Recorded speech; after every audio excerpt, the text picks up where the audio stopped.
ছেলেদেরকে কে বুঝাবে? ওরা মনে করছে আমরা এত সকাল মরব না, আর কিছুদিন গুনাহ করি, আর কিছুদিন উলঙ্গ ছবি দেখি, আর কিছুদিন নাচ দেখি, ছবি দেখি, অশ্লীল বেহায়াপনা।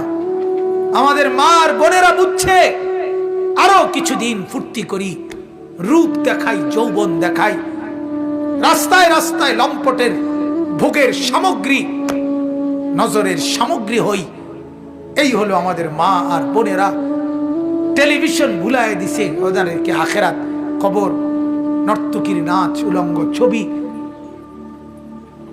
গান, বাদ্য, নাটক, সিনেমা, নাচ, গান, ফুর্তি ভুলায় দিছে, ভুলায় দিছে।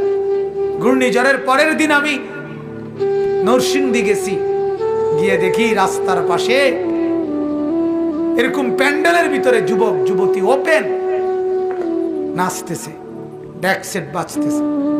আগের দিন ঘূর্ণিঝড়, অর্থাৎ ঘূর্ণিঝড় যে বিদায় নিছে এই কারণে খুশিতে আল্লাহর দুশমনরা কতক্ষণ নাচত।